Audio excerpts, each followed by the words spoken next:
Hello, everyone, and welcome to Conversations in Horror, the podcast. I'm your host, Kevin L. Powers. I'm also the owner operator of Something Wicked Entertainment and Events, and I want to welcome you to our program today. Now, what we do is I take an individual horror film from any different subgenre or decade or time period, and me and my special guests kind of sit down, discuss, analyze, critique, and all the above for that particular film. Now, that being said, we never know what we're going to get into because as horror fans, each and every one of my special guests has a different background. They have a different kind of decade of film that they are really close to. So I mention that because the film we are talking today is steeped in the tropes of 80s horror films, and that would be the 1984 adaptation of Children of the Corn from based on the book by Stephen King. Now, of course, that being, everyone out there knows that the Children of the Corn franchise is one of the longest running franchises out there, and it's officially been remade twice already.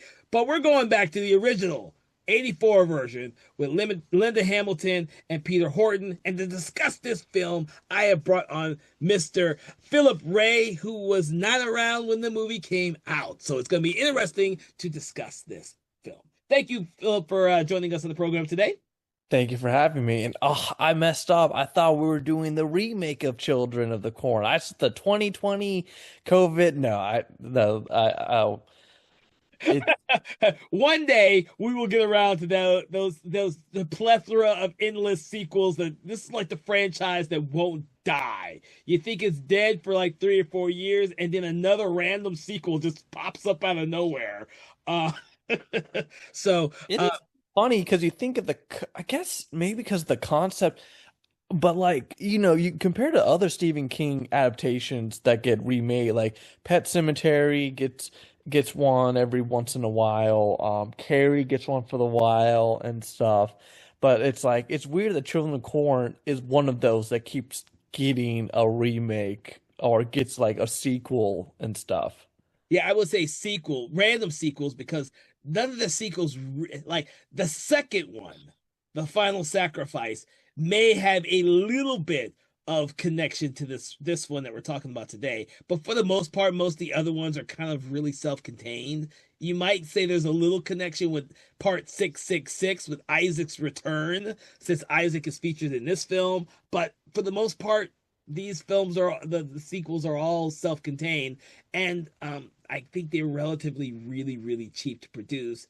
And for the longest time, as we all know, with Dimension films, they were just producing sequels to keep the rights to the franchise, to keep it going. So they purposely put out cheap sequels, like they did with the Hellraiser franchise and Prophecy franchise and every other franchise. They decided to keep going longer than they ever did. But I do want to say that this film still has a unique charm for me because I watched this growing up in the 80s. But for you, when did you come across this film for the first time, and what was kind of like your impressions of it when you first saw it?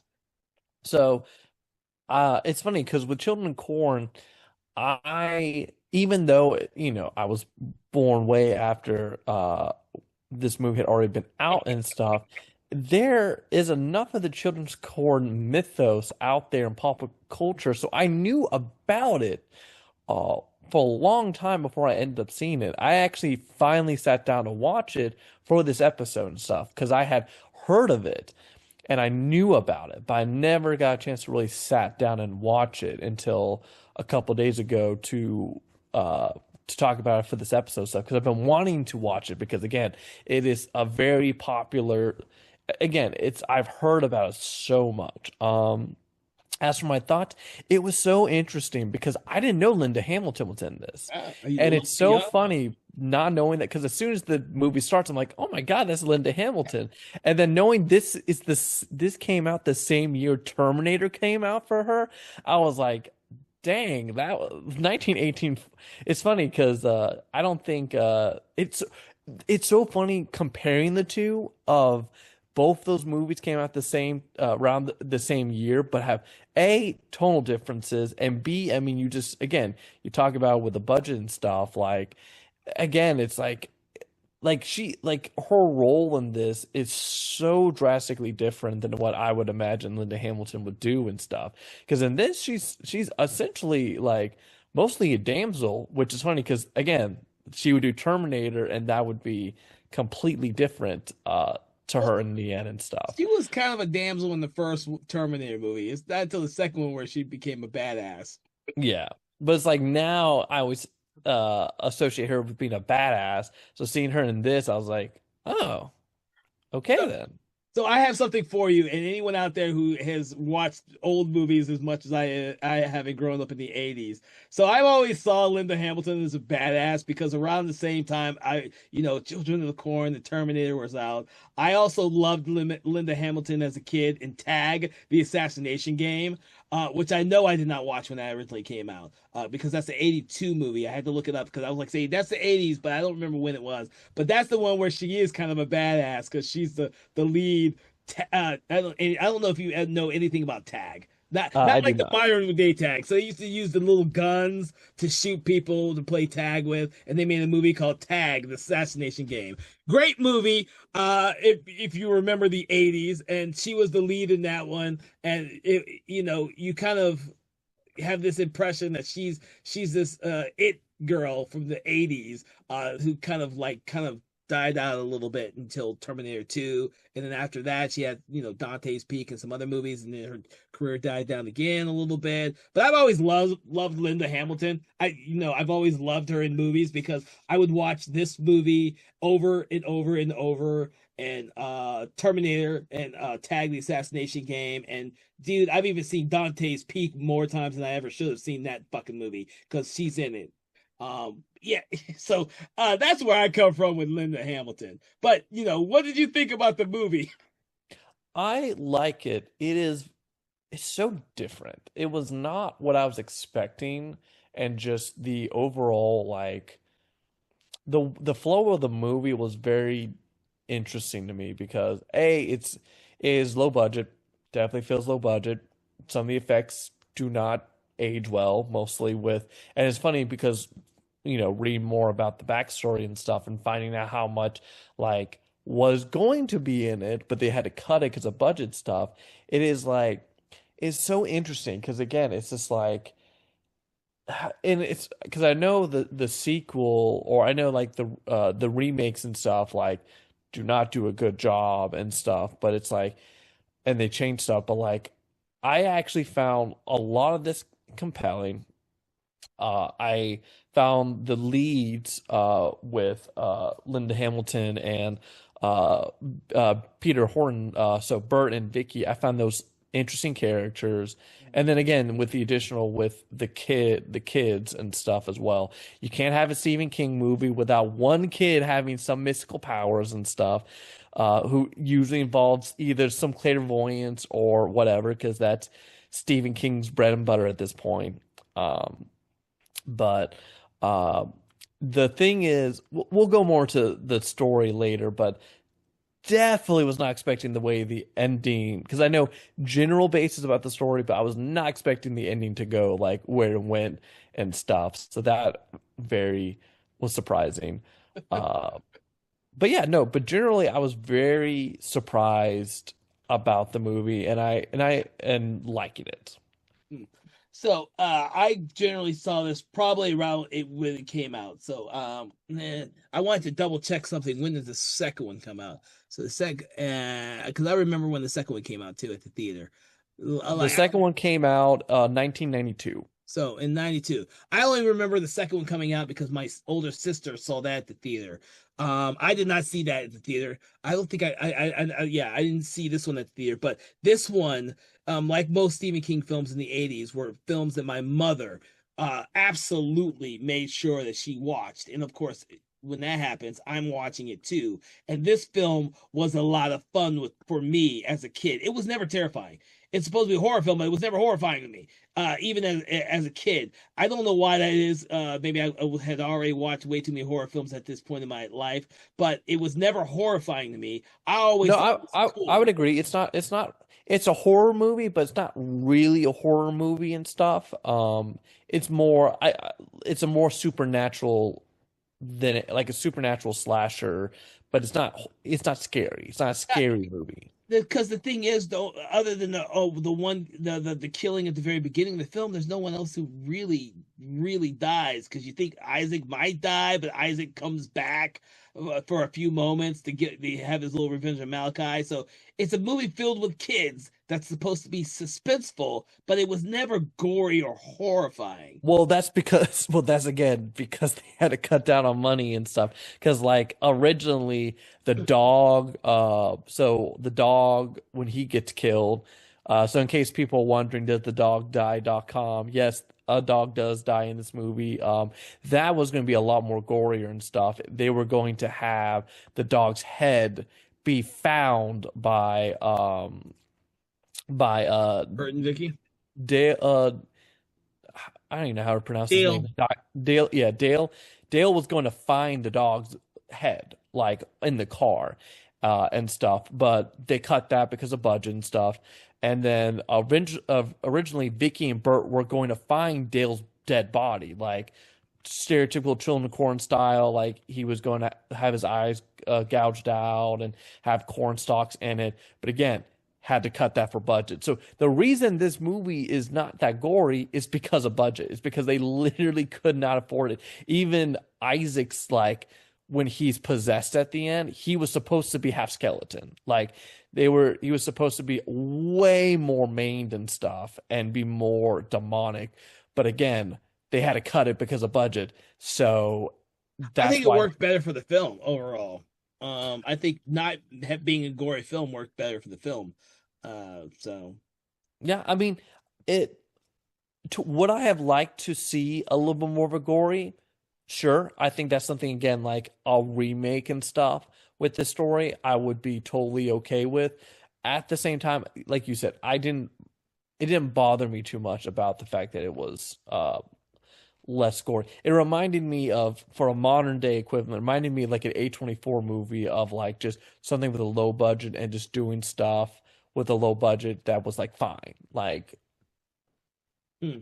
Well, and that's the thing is I've forgotten that this was such a low budget movie, but it was extremely successful. Hence why they did fucking sequels, at least for the first couple of sequels, anyways. um, but the thing is that because this movie built upon suspense more than any type of graphic horror, I think it makes it work better. Especially and that's hard to really get the gouge in the 80s because we had those extreme horror movies in the 80s in addition to these type of movies. A lot of Stephen King adaptations in the 80s did not have a whole bunch of gore in them. A lot of deaths were off screen, and they're I hate to say this, but because Stephen King wasn't a known commodity for film audiences, they weren't given huge budgets back then.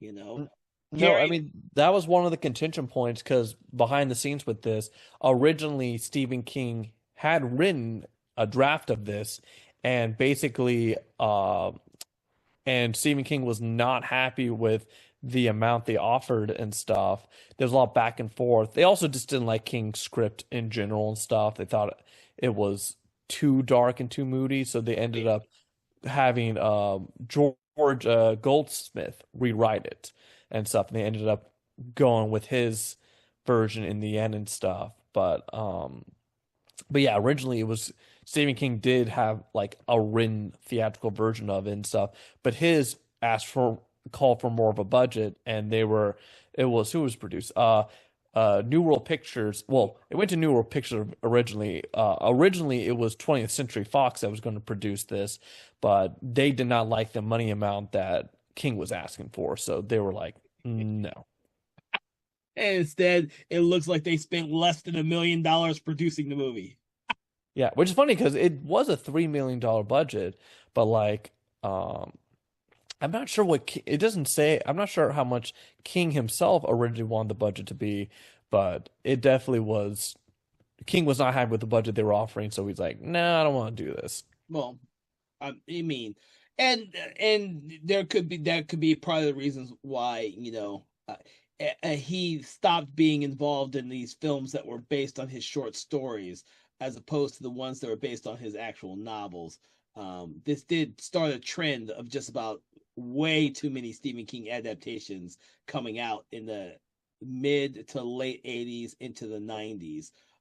We were bombarded with tons and tons of Stephen King adaptations. And of course, this franchise never really stopped on the straight to DVD streaming market like it is now. I mean, although I forgot that the recent remake did have a theatrical release. It was limited, but it did have a theatrical release. So, Yeah, it's because it happened during 2020. So oh, is that when it came out? I couldn't remember when it came out.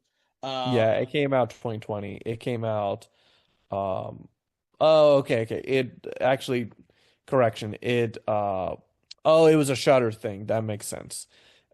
It became a Shutter movie in the end, so it had a really limited window and yeah, then it went straight to Shutter. yeah. It had a limited window because I almost went to the theater to go see the remake.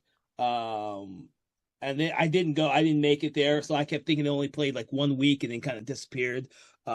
Like I was gonna say, oh man, I get to see a Children of the Corn movie at the theater, and the next week it was gone. That's how I felt about it. But I did buy it and I did see it, and there has been no sequel remake to kind of one up on this one. This one had a great cast, and we'll start talking with a little bit of the story. But this is a very simple story, to be honest with you. Um, and I think that's the reason why it works so well, is because it's such a simple concept that all the other sequels tried to complicate even more. And so at varying degrees, some of the sequels were successful, and other degrees they were not successful. But I will mention this, that there are a lot of stars that pop up in these damn sequels to these films to this franchise, which is just astronomically crazy to believe that these stars that were nobodies when they did this sequel to the Children of the Corn film, but then go off to do huge films. You know, because you got to remember Naomi Watts was in, I think, part four. And then, of course, one of the Carradines was in, I think, part five. And yeah, it's kind of crazy the way that it all works there. And of course, like this one was Linda Hamilton before Linda Hamilton was big, you know. This one came out in March of '84, but I'm not sure when Terminator came out. But I guarantee you, people more associate her with Terminator than they do Children of the Corn. Yeah, Terminator came out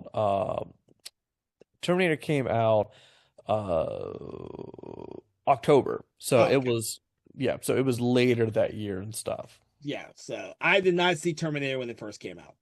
I think I saw Terminator right before Terminator 2, maybe a couple years before Terminator 2 came out. I did not watch that one when it came out. This one I did, only because my mother was, a huge Stephen King fan, so I remember this one fondly. And it still holds up, in my opinion. In my opinion, it still holds up. I still love this film. When I was rewatching it the other day, I was like, man, this movie's still fun. I have a really good version of it. So the shoddy special effects that you would like to mention at the very end of the movie don't look nearly as bad. That's good. I mean, Uh, and when I say special effects, I only see half of it. Like the effect of he who the walks behind the rose. yes, he who walks behind the rows and stuff, when it's underground, that is a good effect. And that still works today. It also it reminded me of Tremors. Tremors. Yes, yes. I was just like, oh gosh, the Tremor worms are in here. Uh, But no, that effect is done well. What's not the effect that doesn't look well is the light effect. yeah. There's that whole sequence at the very end when they never really in this film they don't really show the he who walks behind the rose, and I think they give a really bad glimpse of the entity in the second one at the end. But I haven't seen the second one in so fucking long I don't remember anymore. But Yeah, because that was another thing too, is originally it was going to be shown in the movie, but yes, again, it got cut because of budget and stuff. Because it was going to be like the kids were going to describe him more. It was going to be kind of like this green gangly thing, but again, it got cut because of budget. Yeah, I think the film, like we're discussing the Jaws franchise and the fact that the first Jaws movie doesn't show Bruce the shark because it fucking malfunctioned most of the film.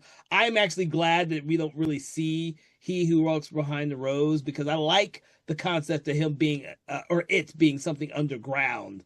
I did, as I got older and reading Stephen King's novels, I always imagined that the entity underneath the ground is like an early version of the Pennywise the clown creature, the it creature. Like Stephen King just like to put these random aliens in these towns, and we don't, as the audience member, we don't really know it yet, but it's a fucking alien that these people are fucking worshiping and shit.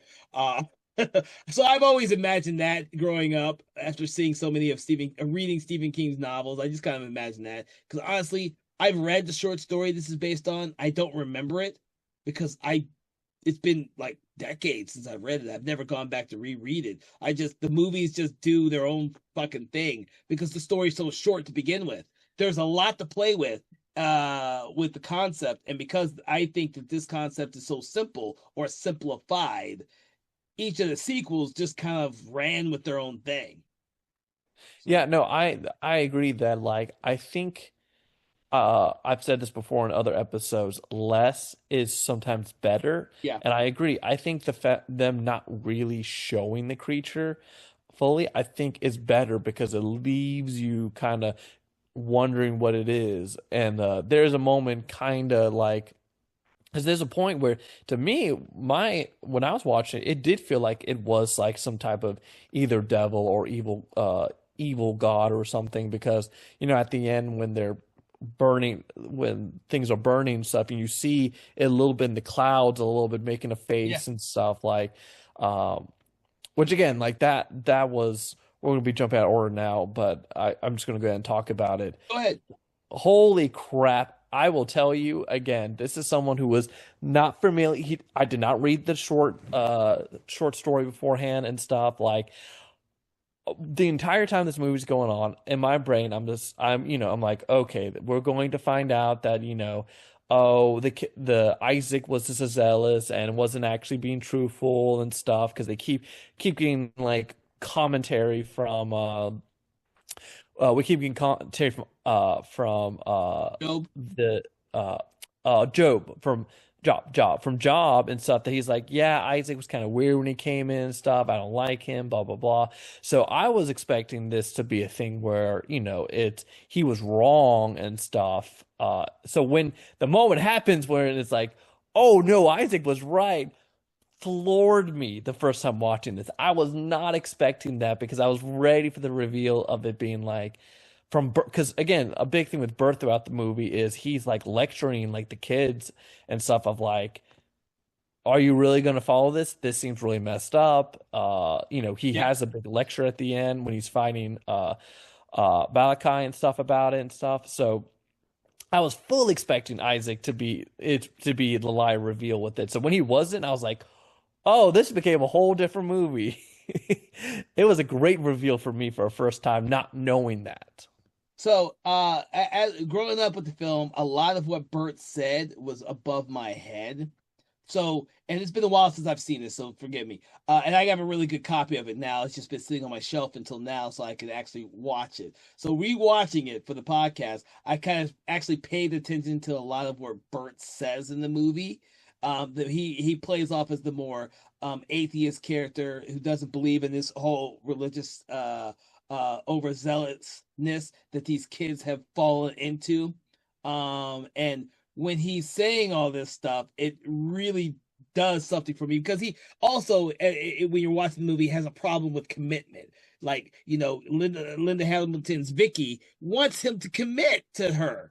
And throughout the whole thing, she's putting these hints in, and he's like either just just not committing to her or committing to the relationship, or just flat out saying it's better to not commit.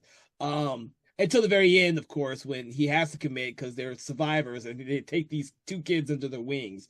But the concept of them making a film that is like the kind of like the epitome of old school religion as seen and filtered through the eyes of children, and that of the grown-up world, and him being a doctor and being that idol, that idol idealized logic of being of science is a great contrast for me. And so those scenes when he's uh telling these kids that they're wrong, whether you believe in, you can't believe in this crap, is actually hits much harder because of what happens at the end with Isaac. Because he's all Isaac is this 125% believer. He was a believer before he got into that town, and before all this happened, he was more or less the weird kid who was a zealot until he convinced everyone else to go out into the cornfield. At the day of the reckoning, so to speak, where he kind of revealed to all the kids he who walks behind the rose and the gospel. I like as a kid watching this film so many times, you don't pick up on all that shit.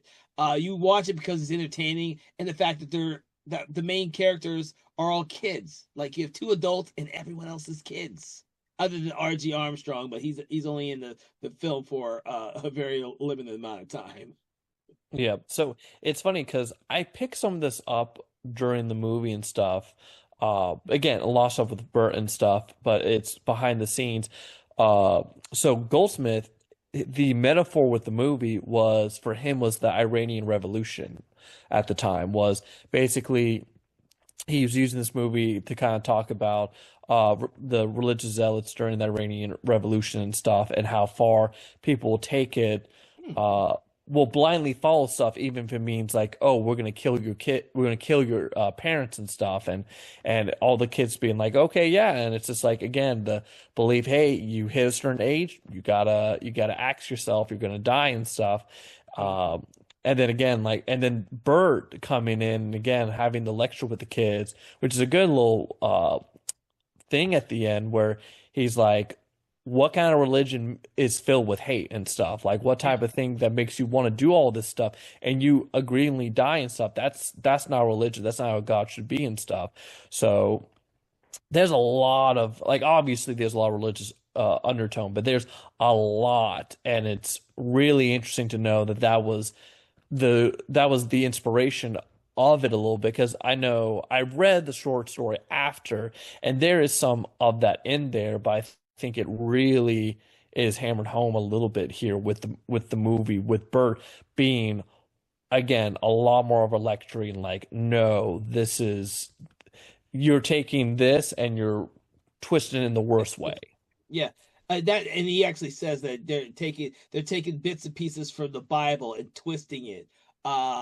Taking the stuff that they want, taking the stuff, cherry picking what they want. Yeah, yeah. That when he walks in on them in the church and they're sacrificing Amos, or they're preparing Amos to be sacrificed because he doesn't get sacrificed in the church. They're preparing him because, of course, he gets sacrificed at the very end when he's the first one to walk into the cornfield and get attacked. But we don't see that. We just see him walk into the cornfield, and we hear what happens to him. Um, I mean, it's weird when I say this out loud because I'm talking about this movie and I'm like, I watched this when I was a kid, and yet this is very disturbing imagery for a kid. Oh yeah, no, I mean the concepts of, killing, like again, all these kids killing their Yeah, parents and stuff, and again the opening scene and stuff, like I will give a small criticism that I was very surprised about how undersold the job was about seeing his dad die in front of him. He was just like, oh no, like I and I get it. It's just like, children actors, you can only do so much. But I was very much, when I watched it, I was like, man, he's like not really selling that well about seeing his dad die in front of him. but I think the issue with that, and I picked up on that too, dude. I really did. I picked up on like the flashback scene where he's watching his dad get killed. It's supposed to be 3 years before now, and Yeah. so I don't know. Like he's supposed to be really young, and so you're supposed to think that maybe he's like 7 or 8 when that happens, and so you can think that maybe he's not going to act too crazy. I don't know, but I picked up on that too. I was like, huh, he doesn't act. like he's literally watching his dad getting killed, and all the people he thought were his friends and he grew up around in that small little town are just killing everybody, and he doesn't go crazy. He doesn't go like this crazy thing. He's simply just says, "That's the day my sister Sarah started drawing all the pictures."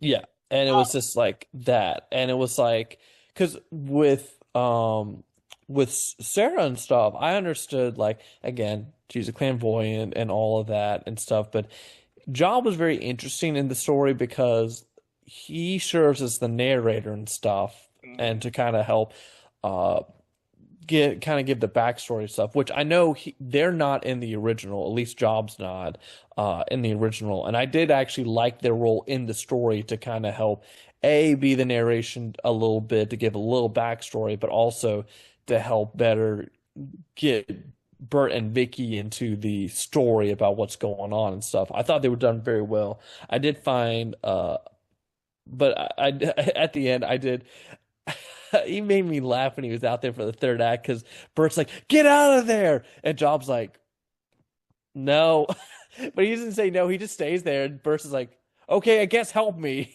Yeah. Well, the thing is, I like the reactions that Job has to everybody. He's like he's this little kid who's like smarter than you would think he is, Oh, he and made me laugh so much. he does. And like with at the very end when Bert throws the torch, the Molotov cocktail, but he misses, and he has to go after it, and he brings it back. Do it right this time. There's just certain things that he says that is just it makes the character as the kid character seem much more authentic, even though Oh, he grew up in a small town and not a caricature. yes, both Job and Sarah. Sarah at times feels a little bit more caricatured, like Stephen King.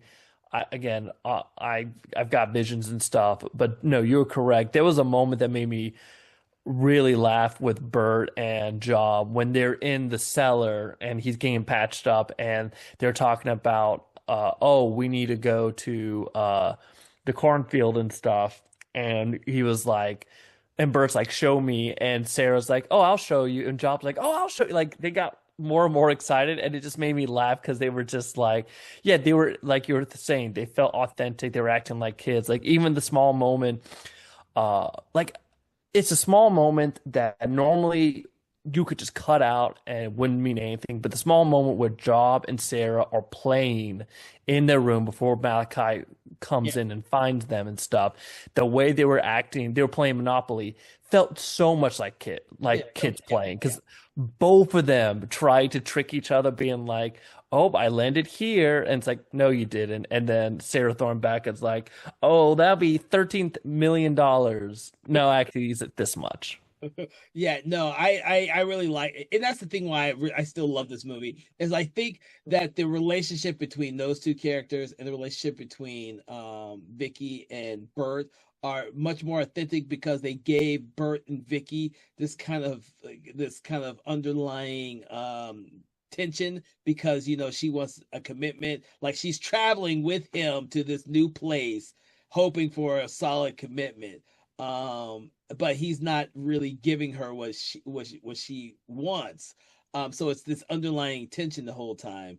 And of course, these two kids are surviving simply because they didn't make it to the cornfield during the big meeting with He Who Walks Behind the Rose because he was with his father and she was sick at home, so they were the only two and they're seen as the outsiders. So you get that sense that Sarah kind of stays away from most of the rest of the town, and Job just kind of explores all the time. He just sees everything because he's small and he knows the town better than most other people. Like he can get into and out of places without being seen. Um, and I think that works for those two characters because he's so small. I like if they got some other kid that was older and bigger, it wouldn't have worked as well. Like Well, yeah, and again, like Isaac is a very interesting character too in this because he because again Malachi's the he's the loose cannon. He's the one that starts to find Isaac throughout and all that stuff.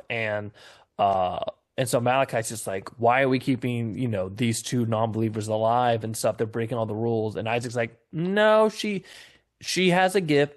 We're not touching them and stuff. They're allowed to do it. It's kind of interesting a little bit with Isaac to a point because it's like to a point he's yes, he is a bad guy. He is the bad guy, but he's not a bad guy because again, he does like it makes you kind of wonder that if he would be is he so willing and so nice to drop in Sarah because of the fact that of Sarah's gift, or would he have been more relaxed if other kids in the group did what they were doing and stuff, but like none of they do because they just follow Isaac unquestionably and stuff. So I kind of got it like this. I kind of thought that Isaac always knew or it knows that she is more or less a clairvoyant and just uses her or can use her when he needs to. And then of course Malachi is like the big brute who believes but is envious because this little guy who speaks better than him has more power than him. Hmm. And so Malachi follows Isaac because he thinks that Isaac speaks to he who walks behind the rose. But Malachi doesn't like that he has to follow him. So there's all this subtle tension that Malachi has been underhanding Isaac like before we see them in the movie 3 years after the uprising. You get the sense from Job, the stories he tells about Malachi, that Malachi is someone who kind of does a lot of stuff outside of the sights of Isaac, and so more of the other children follow Malachi because he's bigger, he's taller, he's stronger, and we wonder why he hasn't reached the age to be sacrificed yet. Uh, but they follow him because of that. Well, it's like with the way they did each character and stuff, Isaac is a character with a code. Mm, He yes. again, he's following directly of what he who follows behind the roses says and follows it to a T, while Malachi is more wish-washy. He very much he very much does things like you said for power and stuff. So I think a lot of the things, I mean, again, the reason why people fear Malachi is because again, he goes and he's a loose cannon. He's the one who kills people when they're not supposed to be killed. And he's the executor and stuff. Mhm. So everyone's afraid of him because of that. I think it's less they respect him, more they fear him. While Isaac, they don't fear because he is smaller, but also again, he has a code Yeah. to everything, while Malachi doesn't. That's very much shown near the end when they start bickering because one thing is Isaac's like you do not touch Dale and stuff. We need Dale. We have a deal with Dale. Dale's the one who gives us fuel and stuff because we can't always rely. And Malachi's like, well, we have the corn now. That'll be fine. And Isaac's like, no, no, we don't. Like that's not going to work long term. Like we had a deal. We have an idea how to do stuff, and you're breaking it because again, he's taking everything to the furthest extreme Yeah. of things. It makes you wonder if Malachi wasn't there, how Isaac would hold things. Because the way I read Malachi is Malachi's the one who, like you said, does things behind Isaac's back Yeah. and probably bends the rules a little bit more than how Isaac would like. But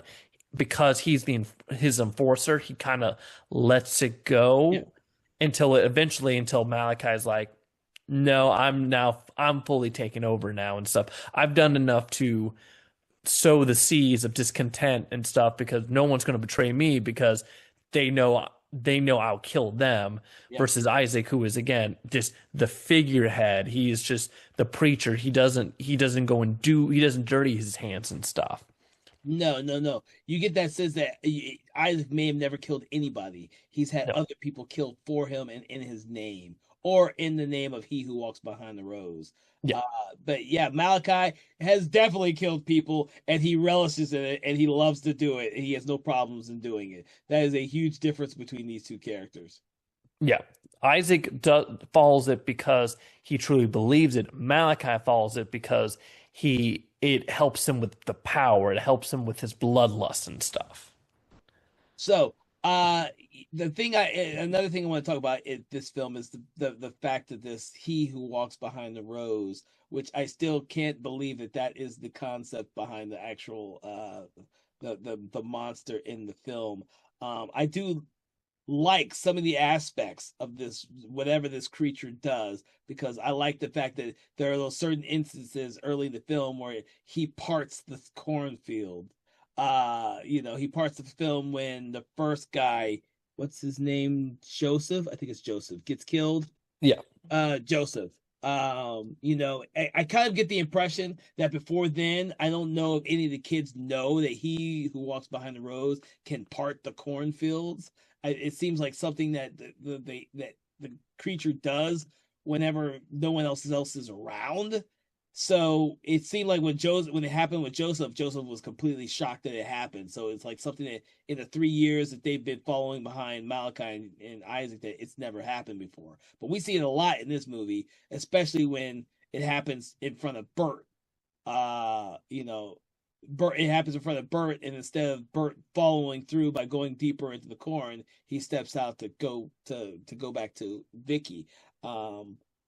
And then or I think it's Vicky, yeah.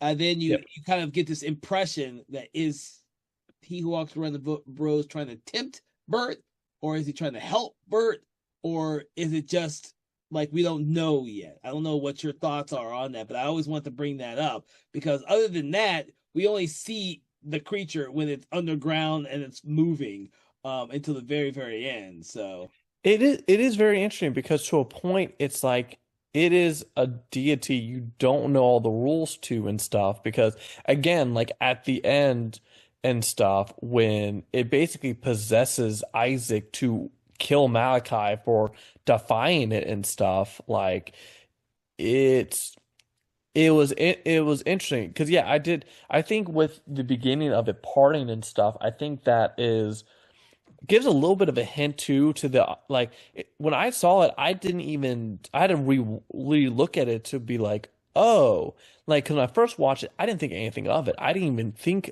comparing it to it was the He Who Walks doing that. But seeing later when it actually starts attacking Bert with the corns and stuff, seeing that it does have that power, uh, I think that for me, rewatching it, I was like, oh, that begins the small hints of if again, someone who may be like me walking in being like, oh, I don't think it actually exists, and giving a hint, it actually does exist, but you aren't, but it's a little foreshadowing a little bit of it. Because yeah, I mean, as for what its goal was with that, I do think that to a point. It's hard to say in the end. I can see there being a thing where like it is helping Joseph get out and also it may be trying to help Bert. There also is a point that said that it could be, trying to get Bert in the cornfield so he can kill it later. It's kind of hard to say because of like again, we never get a full picture of it. We have to at the end of the day take what Isaac says to heart at the end because of the fact that it ends up, it ends up possessing Isaac to get payback on Malachi for defying it and stuff. So I would have to imagine, but there's an interesting question too about why it's only going after adults and stuff, and why at a certain age it's like okay, I'm going to feast on you now, like what it did with Almost. yeah, and yes, that's a good question as well. But to kind of go along with this, you got to keep in mind that until Amos, he who walks behind the rose doesn't really kill anybody. It's Yeah, Malachi and other people that are killing because Malachi kills Joseph in the cornfield. yeah. It's not he who walks behind the rose, and then we don't see when the creature tempts Bert because Bert steps back out of the cornfield. Um, but we do the only time we think that might something might happen is when it follows them when they're trying to destroy it. But then that could just be a survival mechanism. Yeah, Uh, because in the original thing, it was gonna when it was going to be seen, it was going to be seen, and it was going to be seen during that sequence, trying to destroy the irrigation stuff to yeah. try to save itself. Hmm. So really, I mean, yeah, again, you can argue it's not trying to, it was more trying to defend itself and go after Bert because it knew what Bert was trying to do, unless, oh, I'm just trying to kill Bert to kill Bert. Because if you look at it during that sequence at the end, it goes after Isaac at the time because Isaac was on the cross.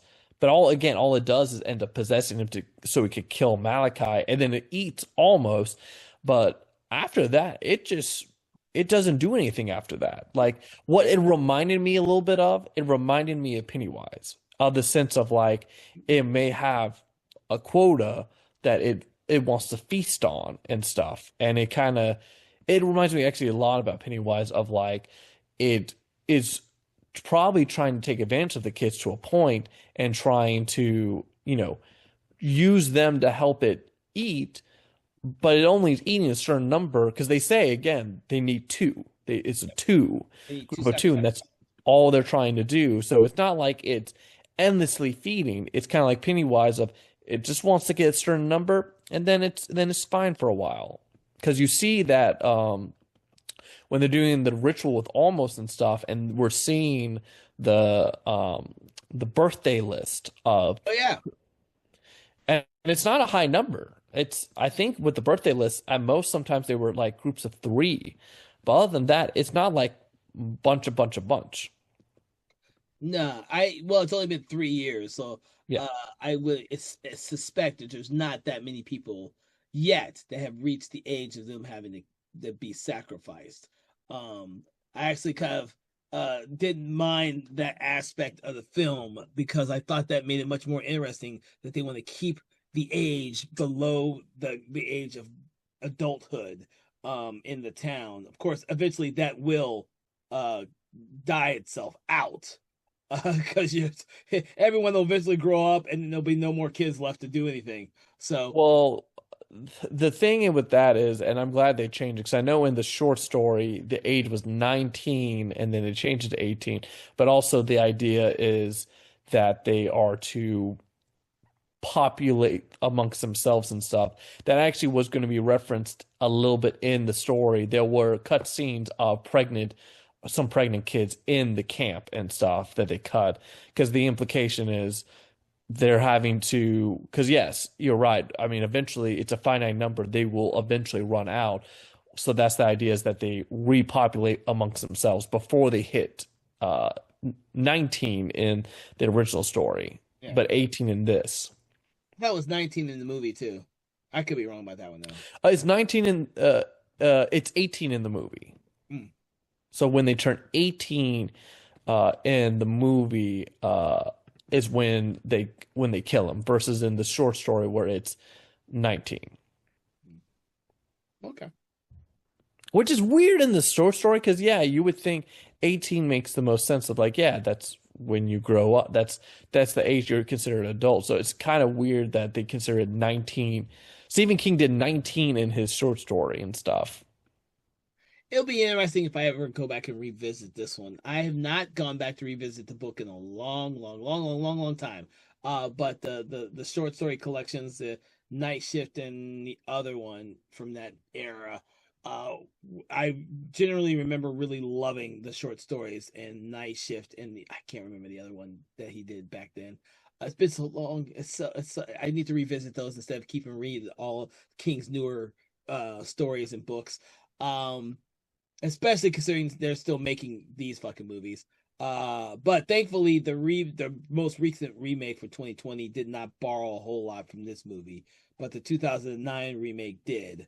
Um, Yeah, which the changes they made in the movie compared to the short story, I was all fine with. I think they all made sense. The introduction of Job and Sarah made sense. It's actually funny that Sarah really wasn't that much in the original when it feels like a very much a Stephen King type of character.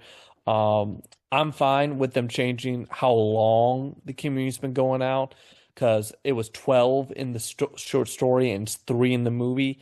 And the logic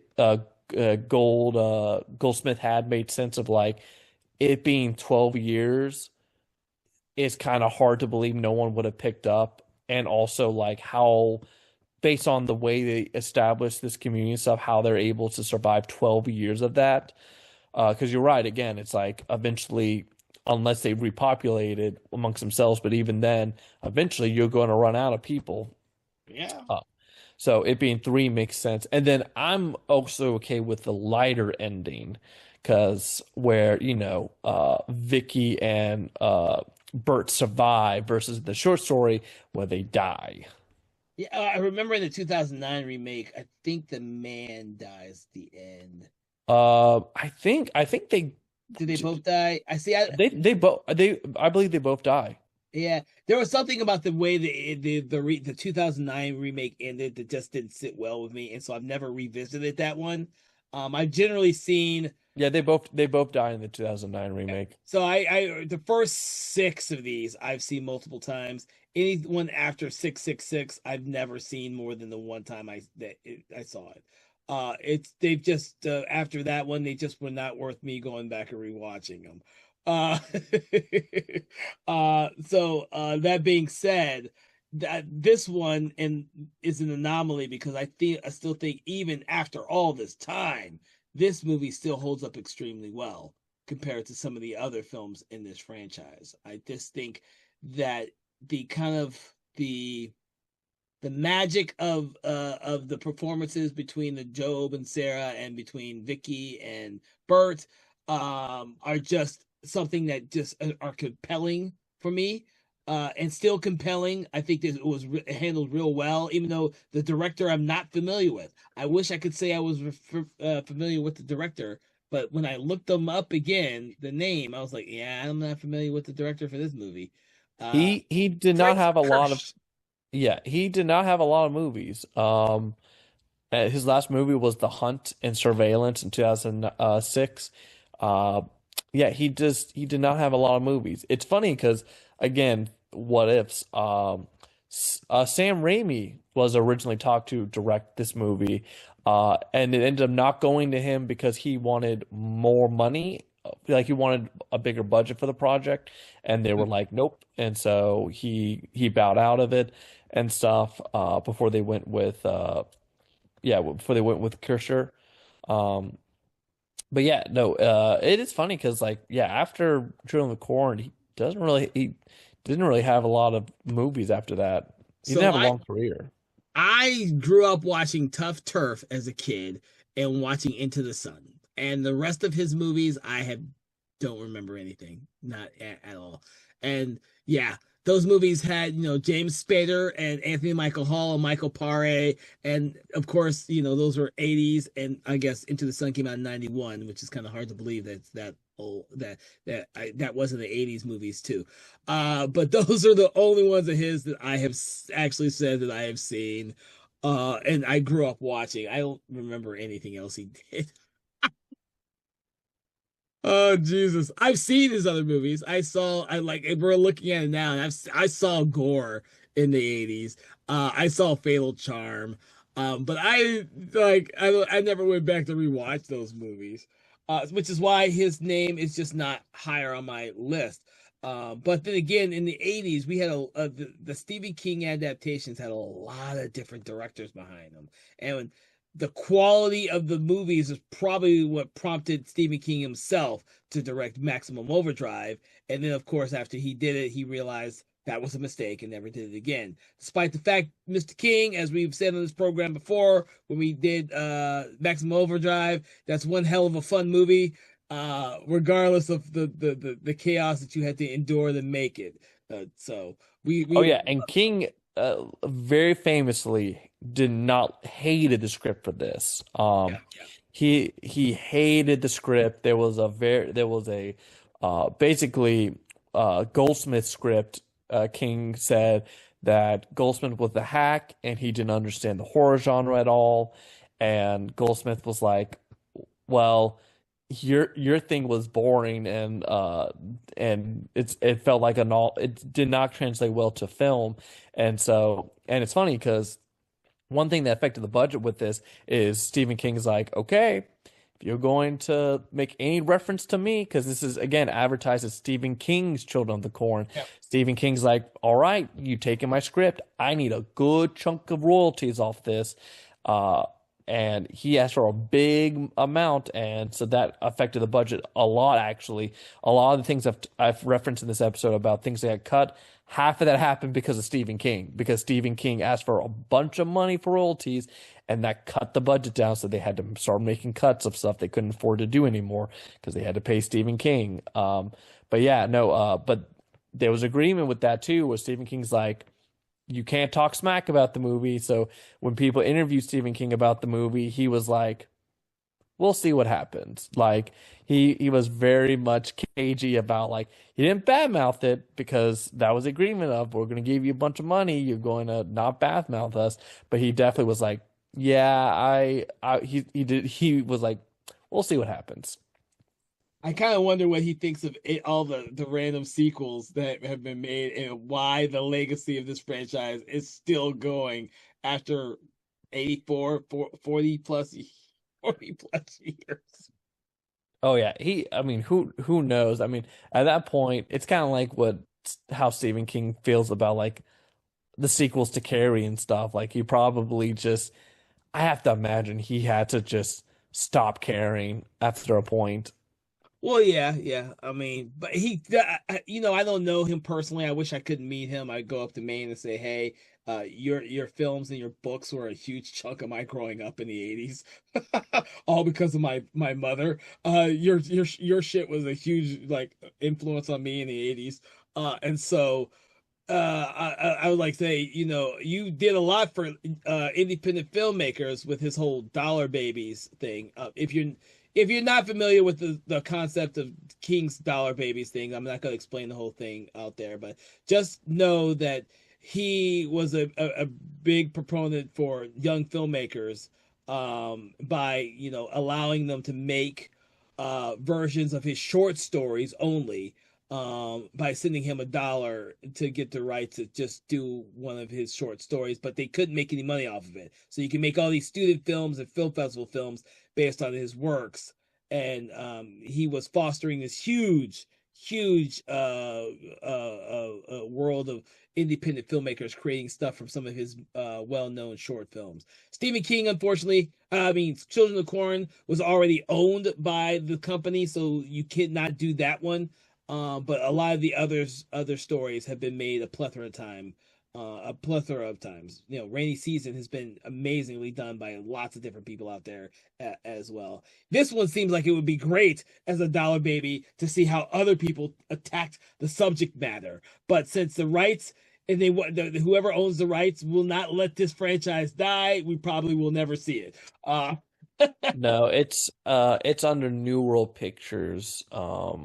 So Currently, who did the new one? uh 2021. I'd have to look. I don't know who did the uh it was, oh, Shutter did it. It was distributed by RLJ. RLJ. Okay. Yeah. Yeah, I know who they are. They do a lot of horror films. So the rights. Well, the thing is that after Dimension and the whole fall of the Weinstein's, lots of the properties were sold off. Just to keep that Dimension and the other Weinstein brother afloat. So I'm not surprised someone finally decided to make a Children of the Corn film. Since they had the rights now. Yeah, it's interesting because Miramax did the sequel, and Yes. then Well, after that is the Weinsteins. Miramax was two companies, Dimension and Miramax, until Miramax was sold to Disney. But the other brother, Bob, still owned Dimension. So the other sequels have Dimension behind them instead of being Miramax. And so they and held then on to that franchise for the longest fucking time, dude. yeah, and then the Fox did the one that went straight onto Sci-Fi Channel, the The one on 2009 remake, yeah, 2009, yeah. yeah. So the rights have been bouncing all around. Yeah, but the Weinsteins held it for so fucking long, it was ridiculous. Like I said, the whole why the they probably said we're not making any more of these shitty ass sequels, so let's just finally sell the rights Uh, it kind of like what happened with Hellraiser, because the Hellraiser franchise with the remake was not done by Dimension Films. I don't believe so. I think that was since that was an Amazon film. I can't remember who owns Amazon, so you know, Jeff they- Bezos. huh? Jeff Bezos.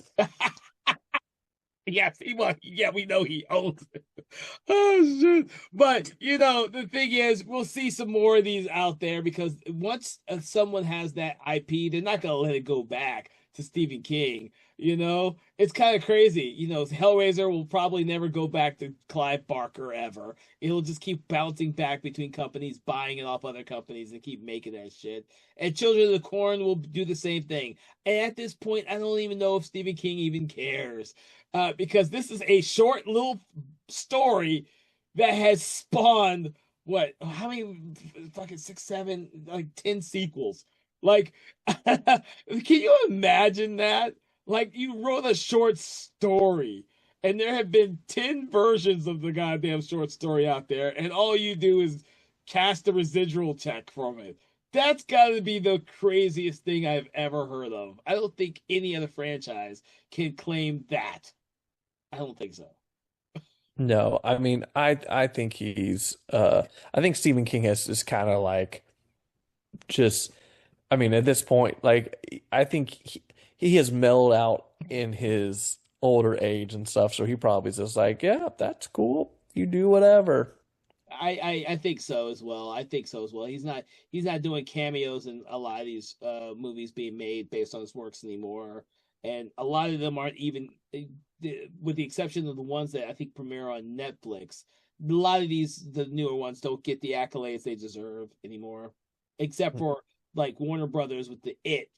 uh, you know, which is a remake as well. So someone was bound to remake it the TV movie. Honestly, again, like we talked about it before, but the fact they did the long walk was like this day, a day and age was shocking to me. Mhm. You know what? Do they? I cannot remember because I cannot remember is if they actually advertised that as a Stephen King based property or not. To be honest with you. Um, yes, they did. They Eh, did say they do say in the posters about like from Stephen King. Okay, because they don't do that with the Running Man when they remade that. No, So I wanted to, yeah, because I don't think they did that with the original Running Man, much less this Running Man.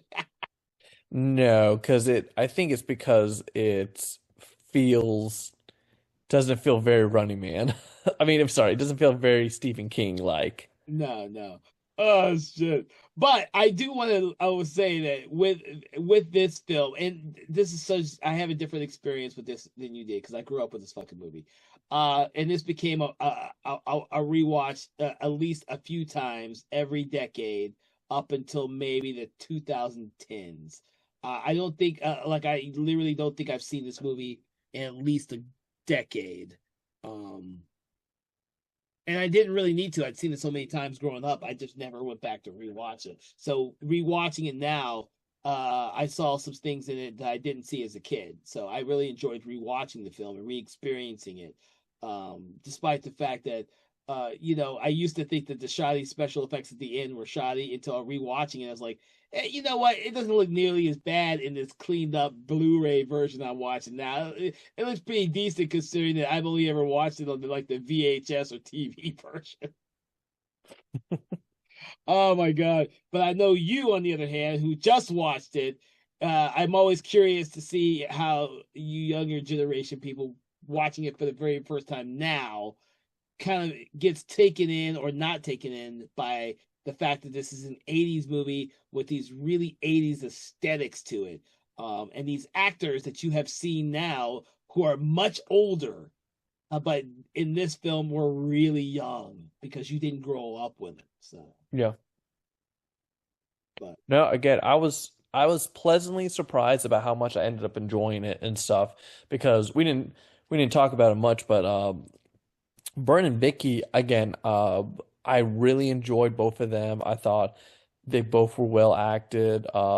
What I liked about them is there wasn't a lot of moments in this movie where I felt they made a dumb decision. Like at the beginning, like when they hit Joseph and stuff, and I was again expecting the whole like, oh, they're gonna automatically think, oh, I hit the kid, like I did, and he's like, oh no, he got cut, like he was already dead. This that like there wasn't a lot of decisions made where I was like, no, that was a dumb decision. Like they were generally smart throughout the entire movie. Yeah, the only part in it, and I keep thinking that it may have been an accident that was just a happy accident, or if it was in the script, it just gives a little bit more authenticity to like the realism of the movie. Is the fact when not Malachi, but when Bert's in, I think he's in the shed, and I think it's Malachi that he hits, but then he turns around and And he runs. hits his Yeah, and then he runs out, and you see, oh shit, man, I just hit my fucking head and running down the alley. I always gotta laugh at that one, but it all also made me think that this was much more authentic because that's what you would do in a dark place. You wouldn't see the goddamn pole right there. Yeah. I was like, dude, it is a random bit of comedy, but you're right. It didn't like when I saw for a second, I also laughed at it. I was like, yeah, what the hell? But then I thought about it more. I was like, no, I mean that was a good moment because you have to have moments like that where you kind of like, because you're right. Again, it makes it feel authentic of like, it doesn't feel forced of yeah. like, yeah, like that's realistically something that could happen. Yeah. So those things like that are part of why I like the movie, and especially a lot of the stuff, a lot of the way Job reacts and says certain lines. I think is just great. I don't think that actor did anything else really, but then again, I wouldn't know because in this movie he's a kid, and 10 years after being a kid, he could have been grown. He could have grown up and become like I don't know what. Yeah, yeah, he did not do really anything after this movie. I'm trying to see, but I think that was, he may have done, he obviously did not get big from this. Okay, he was in Monster Squad. That looks to be like the only movie I've seen with him. Yeah, I've seen Welcome Home, Roxy Carmichael too. So okay. He's in a couple things after this. Probably Monster Squad seems to be like the biggest thing. Then he's done a couple of TV movies and stuff. But yeah, all of this, I mean, he's no longer acting. He no, stopped acting a long while back. yeah, kids don't always stick with it. I mean But that's not a bad thing. We've all heard the horror stories of kids growing up in the Hollywood world. Growing up and maturing from a kid actor to an adult actor seems to be the craziest and most stressful thing out there. So I'm perfectly fine with that. yeah. Now one last Go thing ahead. I'll talk about with the movie is uh the ending was so weird. And when I say ending, I mean the ending, the roll credits was so like, because you have the moment at the end where they try to go back to the car, which apparently even Linda Hamilton was like, why did we go back to the car? We know the car's not going to work. He actually said it to the producer, and the producer's like, just do it. But they run into one of the uh girls from the cult and stuff, and they knock her out and stuff, and then they decide to just walk to the next thing, but they just start walking the next thing, and you just see the roll credits. And I remember I was like, what an odd way to end. I'm like, I guess that's logically, but like there wasn't even a cut to black. It's just the credits start rolling as you see them starting to walk away. I was like, what a weird choice. I don't know That if you felt that way. That not no, because that happened a lot in '80s movies, especially in a lot of and I've seen a lot of different films from other countries. So a lot of different films used to do that, especially like your random action films and stuff like that. You'd still see like people still milling around on that final scene as the credits are rolling up. How horror films are a little different. As an audience member, we get used to the we just cut the black because we're hoping for that scary moment like in Carrie, and you think that they're trying to go with that last girl hiding in the back of the trunk, but then she just gets knocked out, and he says, oh, she's knocked out cold. And then they get out of the car and then they walk away. Yeah, they knock her out. It's like, well, I guess we should just get out of here then. I'm Yeah. like, we're just Well, gonna. the only thing is I could think of is that he mentions the town that they were trying to get to originally before getting trapped in Gatlin. Because they keep coming back to the fact that it's like 15 miles or so away. So I said, we better get walking. Yeah. Oh, yeah. So yeah, that's the only thing I could think of. Is that in theory, if you're watching the movie and you don't see them ever get out of Gatlin, you think they're almost kind of stuck in Gatlin, until they say, "Well, I guess we better get walking to the other town." And you gotta believe that there is like the supernatural forces that kept Bert and Vicky there. So when they're circling back and forth through the cornfield, and they end up backward right where they started at Deal's gas station. You kind of get that there might be something keeping them there for some odd reason that we don't know, and that now that they've killed he who walks by the roads, they could just go to the town they were always meant to go to in the first place. Oh yeah, that they won't have any issues getting out of there. But yeah, It is um, funny though. It is funny. It's not something you normally see in a horror film. yeah, because it's just like, well, that just happened anyway. Off we go. Yeah, yeah. And like, well, you got 15 miles. Well, who's got the backpack? Let's gather some water and supplies because it's 15 fucking miles. Let's go back to the escape bunker and grab all Oh those yeah, supplies all the real quick. supplies are in the escape bunker. Yeah. Yeah, but that would be too much logical thinking. Well, what's funny too is when Bert is getting chased throughout the town by the kids, there was a brief thought that it's like I could see someone watching and be like, they're a bunch of kids. What's so scary about kids chasing you? And then I think about weapons and the Yeah. ending of weapons, and then I'm just like, oh no, I've between this and weapons, if I see a bunch of kids running at me, I'm getting out of there. Well, yeah, and the thing is that there was another who I wanted to make sure that I got the name of the movie right. Blah blah blah. There's another film that kind of okay, yeah, the movie also that came out in 76 called Who Could Kill a Child, where you have these two grown-ups on an island of kids who are trying to kill them, but these grown-ups can't kill children. They just physically, like, they can't because they're children, they're innocent children who just want to kill them. And that's kind of like another film I kind of see that's kind of a companion film to this one, except that's more tragic by the end of the movie. That's probably the ending that they tried to avoid with Children of the Corn, was the tragedy of that film, for probably good measure. I don't know if that was successful or not, but they're very similar. This one just seems a little bit more, well, we need a little bit of a happy ending. We're going to have them get out of Gatlin, but we don't need to see them get out of it. We just need to hear them know that they're getting out of it. And that's our happy ending. And everyone could walk away with the world returning back to normal until they do Children of the Corn to the final sacrifice, which just means that there's more shit out there, the really screw up grown-ups. So, with that, is there anything else that you think we need to discuss about Children of the Corn, Philip? Nope. All right, so I want to thank you for joining us on this conversation about Children of the Corn from 1984. For everyone listening, what we love to do is we love to rate the films between 1 and 5, 1 being poor, 5 being amazing. But what we like to do in our program is we like to attribute our ratings to a particular object, quote, or saying. What is your rating, Philip, and what quote, object, or saying are you going to attribute to your rating for this film? I'll give Children of the Corn 4 corn crucifix out of 5.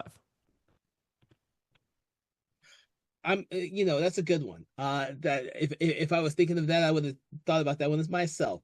But instead, I'm gonna I'm gonna I'm gonna rate it 4 straw man versions of Isaac that get shot up into the air, because that always confused me about this movie, that he who walks behind the rose changes Isaac into a straw man, gets shot up in the air, and then Isaac just kind of comes back as Isaac, just a little bit more possessed next time we see him. It's a very silly effect of just like because you see the blue man guys on his thing, so you know that's not the normal reaction of him Yeah. where he's just like, all right, time to shoot you up in the air. Again, I took that as later on when Isaac's showing possessed, that's him being like, all right, time to eat. What the hell is this? You're not supposed to be up here. Get out of here. Oh, Jesus. So, with that, I want to thank you all for listening to our conversation in the horror of this episode. We hope that you are enjoying all the other episodes that we have released this month for our Stephen King tribute month. This is our second year doing this, and we are going to continue doing this year after year, because you know what? There are a ton of Stephen King adaptations out there, and I don't think we will ever run out of them because they keep making more. From Oh all yeah. yeah. From all of us here at Something Wicked Entertainment, I hope that you have enjoyed the show. Please make sure to the like, follow, share, subscribe, do that thing you do with your favorite podcast app, Spotify or YouTube. And please check out our other podcast, Conversations in Hammer Studio Horrors, which is every first and third Friday at 8 a.m. We focus on the Hammer Studio films from the 60s, 70s, and 80s. And if you are a classic horror film lover, you will love that podcast. From all of us, please have a great day, and we will see you on the next episode. Just not in Nebraska or anywhere near a cornfield. Conversations in Horror is a Broken Lighthouse Pictures production. Written, produced, and directed by Kevin L. Powers. Executive producer Kelly A. Inoka. All contents and material from this episode of Conversations in Horror is copyright 2025 Broken Lighthouse Pictures.